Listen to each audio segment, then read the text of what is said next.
Avancimi i Shqipërisë në procesin e antarësimit në Bashkimin Evropian është cilësuar nga kryeministri Edi Rama si një tjetër fitore e rëndësishme për vendin dhe dëshmi e progresit të bërë në rrugën drejt integrimit evropian. Reagimi i kreut qeverisë erdhi një ditë pasi grupi i punës për zgjerimin në Bashkimin Evropian, i njohur si COELA, miratoi kalimin e raportit i Bar në Këshillin e Ambasadorëve të vendeve anëtare. Përmes një postimi në rrjetet sociale, Rama theksoi se konferenca ndërqeveritare Shqipëri-BE, që do të mbahet në 26 maj në Bruksel, do të çojë mbylljen e fazës hyrëse dhe nisjen e fazës përmbyllëse të negociatave të antarësimit. Në 26 maj në Bruksel, konferenca ndërqeveritare Shqipëri-BE vulose me sukses fazën hyrëse dhe çel fazën përmbyllëse të negociatave të antarësimit, sepse ndryshe nga si e përflasin ditën dhe natën ata që gjithmonë humbasin në fund, Shqipëria Europiane që po ndërtojmë është një histori suksesi e cila shkruhet me vizion, punë e përkushtim, hap pas hapi e në fund gjithnjë fiton. Kryeministri e konsideroi këtë një moment krenarie për gjithë shqiptarët, duke vlerësuar punën e grupit negociator, institucioneve shtetërore dhe aktorët të përfshirë në procesin e integrimit. Kjo është një ditë krenarie për Shqipërinë, për skuadrën tonë të madhe, për të gjithë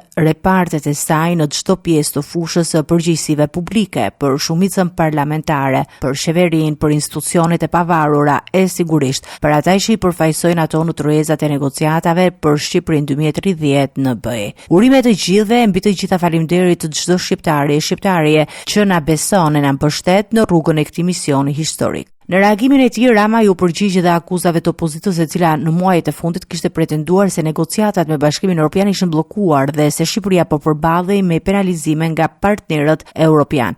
Tha negociatat u bllokuan, tha Shqipëria u ndëshkua, tha Europa u zgjua dhe narkoregjimi u zbulua. U lëshuan rrugëve me molotov për djegur Shqipërinë në sytë të huajve. U lëshuan nëpër Europë me thas balte e dhumi për ta zhgarravitur Shqipërinë në sytë të huajve. U gënjyen si gjithnjë nga mendja e tyre dhe gënjyen edhe ata, gjithnjë e më të pak që shkojnë me atë mendje, humbën përsëri dhe Shqipëria përsëri fitoi, theksoi Rama. Sipas kryeministrit, zhvillimet e fundit në Bruksel tregojnë se procesi i integrimit po ecën sipas objektivave të qeverisë dhe se Shqipëria po hyn në një etapë të re të negociatave me Bashkimin Evropian. Konferenca e 8 ndërqeveritare me Shqipërinë dhe BE-n pritet të hapë rrugë për mbylljen e kapitujve të parë të negociatave të antarësimit në një moment që konsiderohet kyç për aspiratën europiane të vendit.